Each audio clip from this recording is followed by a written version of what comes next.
My husband John had a close friend, Harper Beth. So close that they shared the same bed, even ate from the same ice cream cone.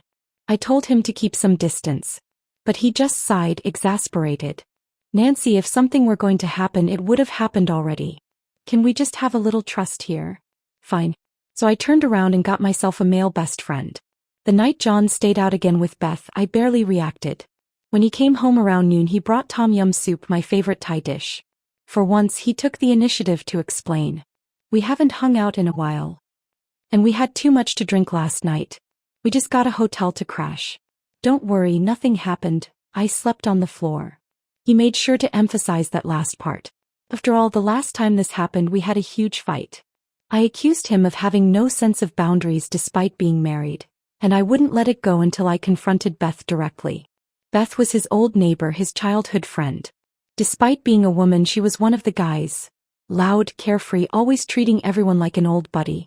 I had seen her more than once casually plopping down on their laps, laughing and joking, sharing drinks like it was nothing. At first, John had the patience to explain. But as time went on, he got sick of it. Eventually he snapped. If anything was going to happen between us, it would have happened long before you married me. Then he slammed the door and left. The funny thing was, his friends actually told me, that's just how Beth is. We all see her as a little sister, and John thinks of her as family. You're overthinking it. Little sister? What kind of sister had no concept of boundaries? I was miserable. I told John that if he didn't learn how to keep his distance, we might as well get a divorce. For a while he did keep his distance. But that only led to Beth making a show of it whenever I was around. Nancy, see? I'm not sitting next to John. John, you should take Nancy home early tonight. Don't drink with us too long. We don't want Nancy getting mad. John isn't the same John anymore. He's on a leash now. I wouldn't dare get too close. She always made sure I was within earshot. Naturally, it created an awkward atmosphere. And just like that, I became the petty, jealous, unreasonable wife in everyone's eyes. That was when things between John and me started to shift. When we started becoming distant. Now, looking at the takeout bag in his hand at what used to be my favorite meal, I felt nothing. John must have noticed my coldness because he set the bag down and walked over, wrapping his arms around me. His voice was soft, coaxing. Baby, didn't you want to see that movie? I'm not going to the office today. Let's go watch it together. That movie, I had been looking forward to it for months. When it came out, I asked John to go with me. He said he was too busy. A few days later, I saw a post on Beth's social media. The picture didn't show their faces, but the hand in the frame, the long fingers, the wedding ring on the left hand, was unmistakably John's. They were holding movie tickets. Now, catching the faint scent of perfume on his shirt, I pulled away expressionlessly. No need. I went back to packing my suitcase. Nancy. His voice sharpened with irritation as he grabbed my wrist. Are you pulling this running away act again? I already told you, Beth and I aren't what you think. I know. I calmly pulled my hand free. You're just friends. Something in my tone must have thrown him off because his expression stiffened. He hesitated, then frowned. Then what the hell are you making a scene for? I'm going on a business trip. His face darkened. He stared at me for a long time as if trying to figure out whether I was lying. But there was nothing to find. I was calm, as I no longer cared. Who he watched movies with, who he spent the night out with, who he took on dates. None of it mattered anymore. It was clear I wasn't angry. But the calmer I was, the more frustrated John became. He seemed convinced I was giving him the silent treatment, stubbornly trying to make amends. He grabbed my hand, insisting we go to the movies. I watched as he hastily pulled on his jacket, growing more and more impatient. Finally, I couldn't hold back any longer and gently reminded him, there's no need. The movie I wanted to see isn't in theaters anymore. His fingers froze on his phone screen. For a brief moment, I saw a flicker of emotions cross his face, too many to decipher. The air between us turned thick, heavy with silence. On the table, the soup grew colder by the second. I bent down, placed the last item into my suitcase and zipped it shut.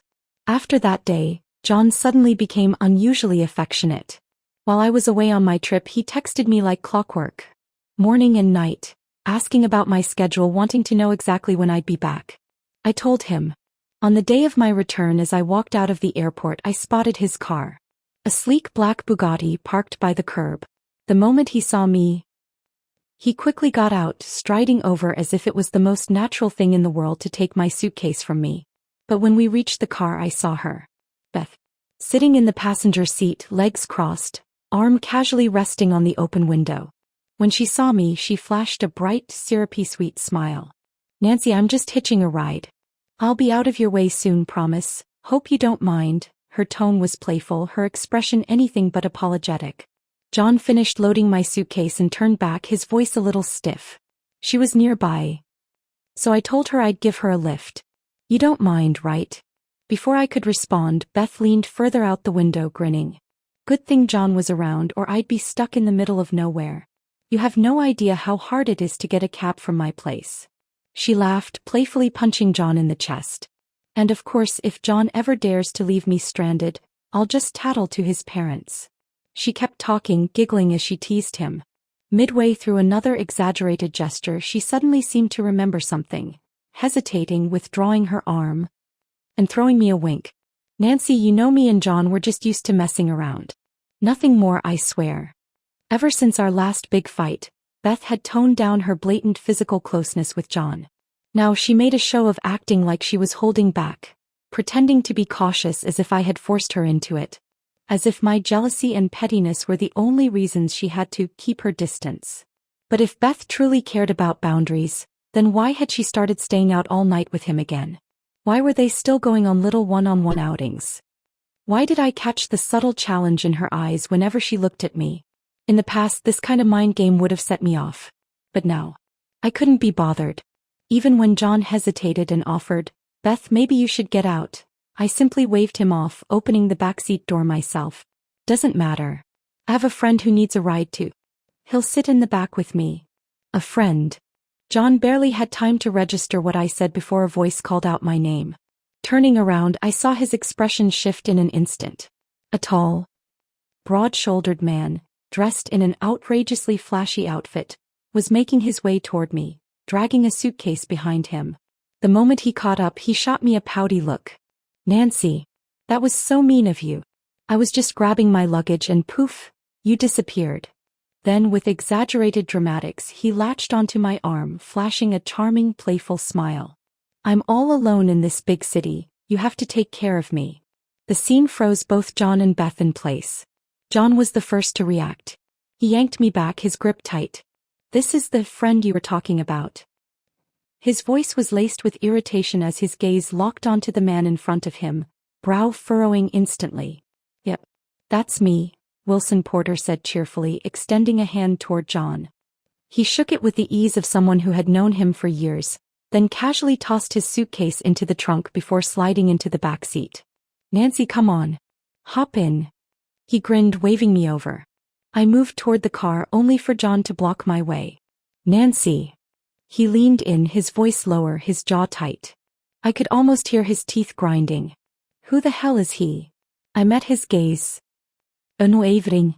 "Just a friend." From the corner of my eye, I caught Beth still comfortably seated in the front, not moving an inch. For once, John had no retort. Wilson chatted with me the entire ride, which made the front seats feel unusually quiet. Beth wasn't usually the silent type.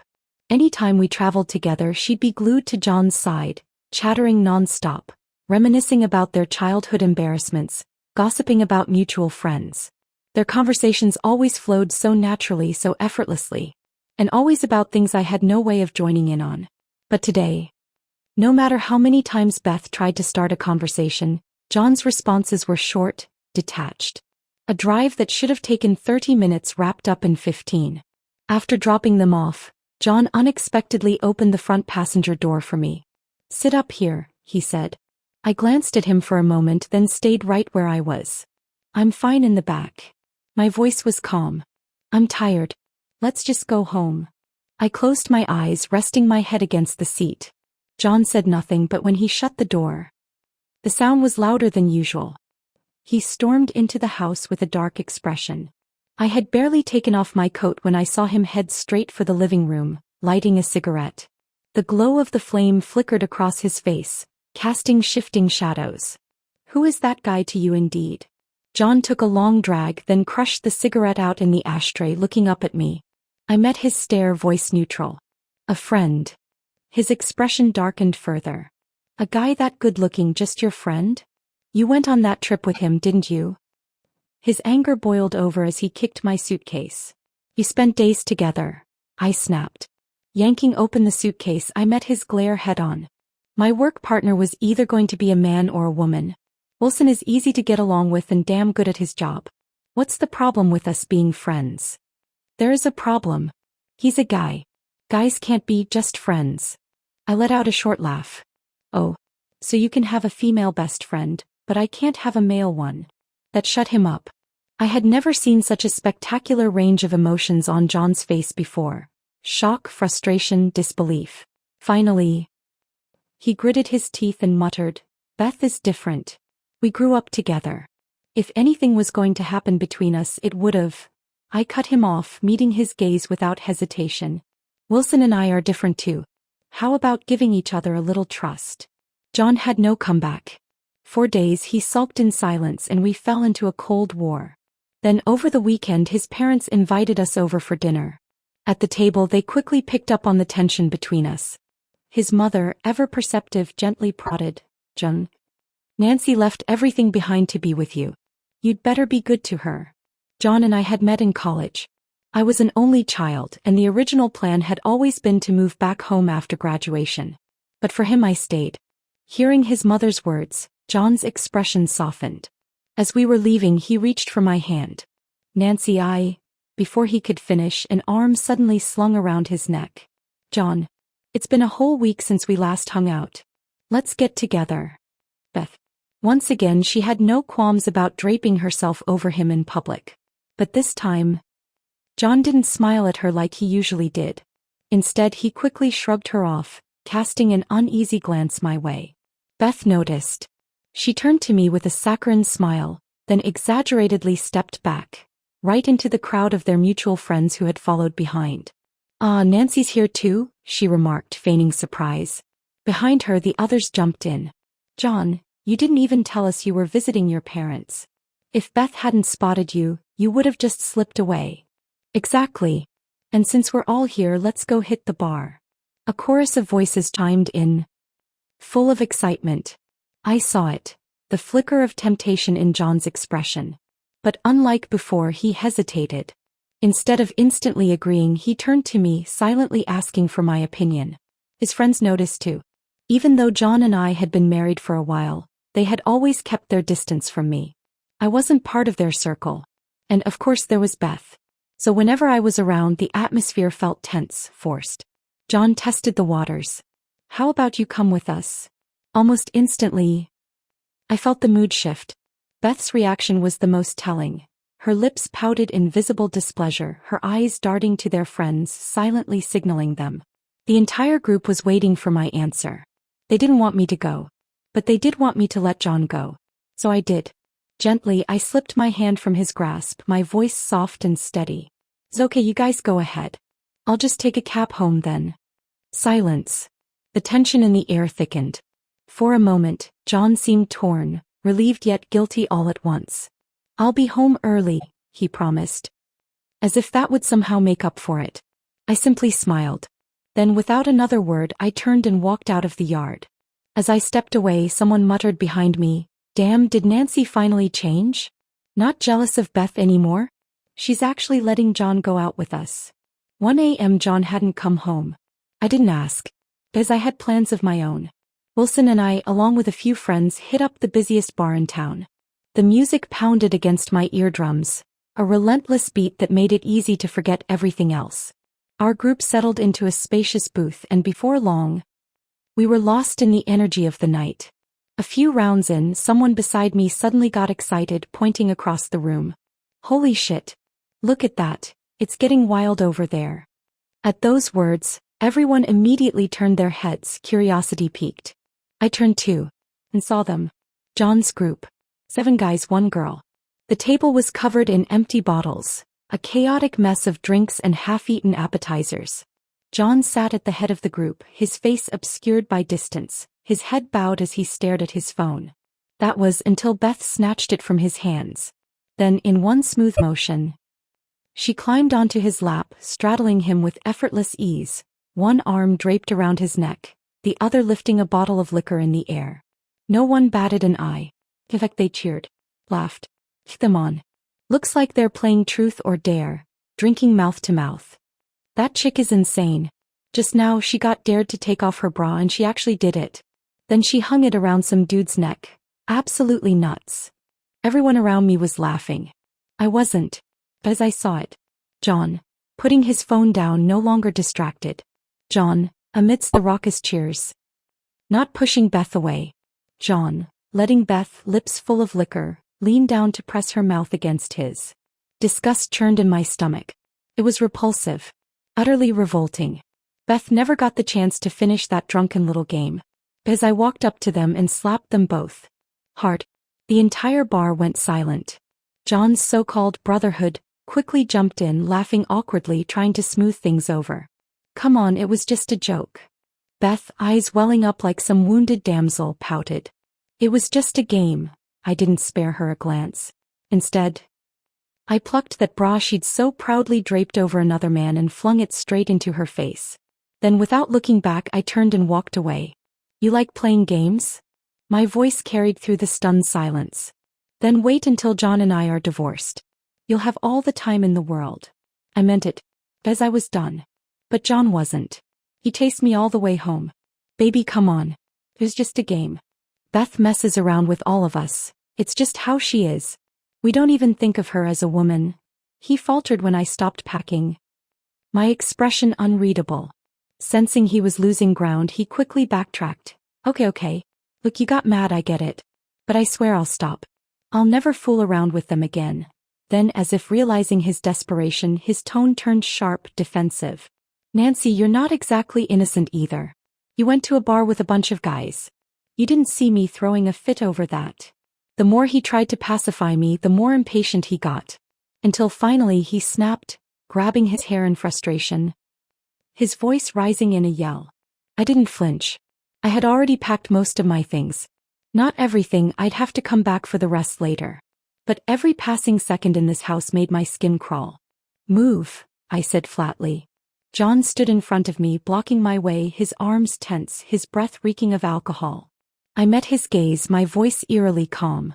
Real heartbreak doesn't come with screaming matches. Looks exactly like this. When everything loses its meaning. John hesitated. For the first time he looked afraid. His broad frame stiffened. His face, already flushed with alcohol, darkened with frustration. You're really making this a big deal, huh? His voice dropped into a growl. I let out a quiet laugh. John, would you be okay with me sitting on Wilson's lap like that?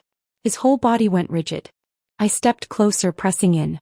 You weren't okay with us sitting next to each other in the back seat. You sulked for days. So tell me, what gives you the right to expect me to turn a blind eye to you and Beth? That's different. John blurted out. How? I'm a man. You're a woman. No matter what I do, no one can take advantage of me. The moment those words left his mouth, something inside me snapped. I had thought maybe he was just clueless. That he genuinely didn't understand boundaries. But no. He knew. They all knew. I stared at him, my hands trembling. Disbelief. Disgust. So you knew all along. You knew Beth was out of line. You knew your so-called friendship crossed boundaries. You just didn't care because as long as she was a woman, it felt good to let her cling to you. To let her stroke your ego while you pretended it was nothing. John's face twisted. For the first time, he couldn't argue back. Like I had ripped away the last flimsy excuse he'd been clinging to. His jaw clenched. His eyes darted away. Guilty. I smiled. Wilson. I said lightly. I brought him along on purpose. To piss you off. John's head snapped back to me, something like hope flickering in his eyes. Then I crushed it. At first I thought you just didn't understand boundaries. That if you saw it from my perspective you'd finally get it. I exhaled slowly. But I was wrong. You do understand. You just enjoyed it. I shoved him. John stumbled back, crashing onto the floor. Eyes wide in shock. I didn't even blink. Didn't look at him again as I reached for my suitcase. And then with a voice devoid of warmth, I ended it. John, let's get a divorce. Because the longer I stay with you, the more disgusted I'll be. I had made up my mind. But John refused to accept it. He even went as far as bringing my parents into it, hoping they'd convince me to stay. John had always left a good impression on them. Smart, handsome, ambitious. He started his own company fresh out of college, and when we got married he had shown my parents nothing but sincerity. So, of course, they sided with him. At first. But that changed fast. Because John became famous. The bar incident. Someone had recorded it. The video went viral overnight. Suddenly, the entire internet knew the story of the wife who slapped the mistress feeding liquor to her husband while straddling his lap. The backlash was relentless. The comments were brutal. This woman is shameless. She knows he's married and still clings to him. No, it's not just that she clings to married men, she clings to everyone. Did you see her bra? She literally threw it on another guy's neck. This man is disgusting. No respect for his wife. At first Beth fought back. She argued with commenters, calling them toxic, jealous, accusing them of having dirty minds. She insisted it was all harmless friendship, just childhood buddies messing around. No one bought it. Instead, the internet started digging. And what they found only made it worse. Photos, captions, social media posts. Beth had documented everything. Her wearing their clothes, sleeping in their beds, sharing drinks, sharing ice cream, holding hands, 10 fingers intertwined. And in every post, her words practically dripped with pride. Beth was trending. John was trending too. And their entire friend circle became a laughingstock. Every guy with a girlfriend got dumped. Every single guy. Suddenly, no woman wanted to go near them. Someone even gave them a nickname, Snow White and the Seven Dwarfs. One viral comment read, "This is the worst PR disaster for Snow White in history." I watched it all unfold. And I'd be lying if I said I didn't enjoy it. Beth had been a tumor in my marriage, growing unchecked while John refused to acknowledge it. Now, the tumor had turned on him. And I had already walked away. Of course, the scandal didn't last. John and his friends weren't just rich, they were connected. Within few days the negative press vanished. Beth's social media wiped clean. Then not long after, John's parents showed up at my door. They were desperate. They begged me to see him. "He's in the hospital," his mother said, her voice trembling. "Drinking too much. The whole time he's been calling your name. Nancy, I know he messed up, but please, for the sake of your marriage, just go see him." I could have refused, but I didn't. When I arrived, John looked awful. Pale, hollow-eyed, a shell of himself. But the moment he saw me, something flickered in his lifeless expression. Hope. He tried to sit up. I gently stopped him. "When are you getting discharged?" I asked. His eyes brightened. "Nancy, does this mean you'll forgive me? I swear I'll never make the same mistakes again. Just give me one more chance, I'll cut Beth off completely, I swear." I shattered his delusion with one sentence. "The moment you're discharged, we finalize the divorce." The words hit him like a physical blow. Pain twisted his features, beads of sweat rolling down his temples. His voice trembled. "Nancy, I didn't cheat on you. You know that. It was just messing around, that's all." He was crying now. John. The golden boy. The one women had always chased. Prideful, confident, untouchable, reduced to this. Begging. I should have felt something. But I didn't. I just shook my head, my voice steady. "John. Accept reality. We're not getting back together." That cut him deeper than anything else. He looked shattered. Confused. Desperate. "Beth came onto us," he yelled suddenly. "I didn't push her away, but I didn't cheat. Why can't you let this go?" His voice was so loud it drew attention. Our parents rushed in, the room suddenly crowded and chaotic. And right on cue his parents started pleading. "Yes, John made mistakes, but the real problem is Beth. John always saw her as a sister. You and John have come so far. You love each other. Do you really want to throw it all away? Nancy. Listen, if you stay, everything will be yours. The house, the cars, the company, the savings, everything in your name. And if John ever does this again, he'll leave with nothing." My parents hesitated. They were listening. My mother pulled me aside, whispering, "Nancy, maybe you should give him one more chance." Their faces had softened. John had wormed his way back into their favor. He was winning them over. In the end, I agreed to give John one last chance. If he could go one full month without any contact with Beth, I would reconsider the divorce. Both our parents were present when I made the offer. John's face lit up and he agreed without hesitation, like it was the easiest thing in the world. Our families breathed a sigh of relief, believing the crisis had been averted. But only I knew, this was a game he was destined to lose. John blocked Beth. Despite her crying, pleading and trying everything to get back in touch, he ignored her. He really did cut her off.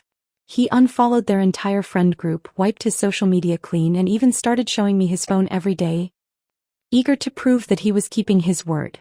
Wilson, on the other hand, was baffled. "Nancy, you're not actually getting back with your ex, are you?" He leaned in, all curiosity. He had spent those days on our trip carefully analyzing my situation, even coming up with a solution. Use his own logic against him. Let John experience firsthand what it felt like to be on the other side. And it had worked. But now, I had seen John clearly for who he was. Our problem had never been Beth. I met Wilson's gaze. Unwavering. "I've already made up my mind. The divorce is happening. This deal is just so everyone else can finally see it for themselves." John's real test came soon enough. Beth's birthday. As the only girl in their brotherhood, her birthday was a sacred event. Every year without fail, the entire group had to show up. No exceptions. Rain or shine. I chose that day to leave this city on purpose, not out of spite, but because I didn't want John to come looking for me. I had a flight to catch. Wilson drove me to the airport. A new city awaited me. A new job. A new life. "You're really going through with this?" Wilson asked, slowing the car down as if hoping I'd reconsider. I nodded. "Wilson, I was me before I was anyone's wife." He was quiet for a moment, then exhaled, finally accepting my decision. "As your friend, I support you. And as a man, I understand why you're leaving him." The next day, John finally realized something was wrong. At Beth's birthday party, he had drunk himself into a stupor, silenced his phone, and ignored the dozens of missed calls from Wilson. It wasn't until he woke up, head pounding, that he saw the flood of notifications on his screen. His stomach twisted. A creeping dread clawed its way up his spine. Heart hammering, he immediately called back. Wilson picked up, his tone cold. "Your wife's gone. John. Hope you and Beth had a great birthday." John froze. His entire body went rigid before he shot upright in bed, fingers tightening around his phone so hard he nearly dropped it. "Where did she go?" His voice was hoarse, barely above a whisper, but there was only one thought in his mind: I have to find her. Wilson let out a short, humorless laugh. "Somewhere you'll never find her." Then after a pause he added mockingly, "You couldn't even last a month, John. What the hell are you still hoping for?" And with that the call cut off. John sat there staring blankly at the darkened screen, his hands trembling. On my 6th day in the new city, Wilson forwarded me a message. "John has been calling everyone. Even your old company. He's desperate to find out where you went."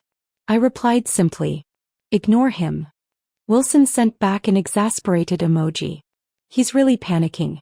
I chuckled to myself and shut off my phone. His panic came too late. If he had truly cared, why hadn't he cherished me when he had the chance? If he had truly understood, why did it take me leaving for him to realize what I meant to him? I had no interest in hearing his excuses. No curiosity about his regrets. Instead, I focused on my new life. I found a new job. Rented a cozy apartment with floor-to-ceiling windows. Learned to cook for myself. Commuted to work alone. Went to the movies alone. Was it lonely? Maybe a little. But at least now, for the first time in a long time, I was happier than I ever had been in that suffocating marriage. John finally found my new number. He sent a message. "Nancy, can we meet?" I stared at the screen for a long time. Then I locked my phone without replying. Meet? For what? To listen to his regrets? To watch him look pitiful and promise once again that he'd change? There was a time when I might have softened. But now I just felt exhausted. Wilson asked me, "You really don't want to give him another chance?" "I already did," I sighed.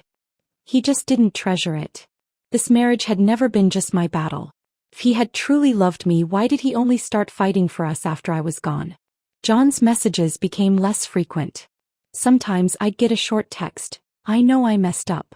Or, "I'm working on myself." I never replied.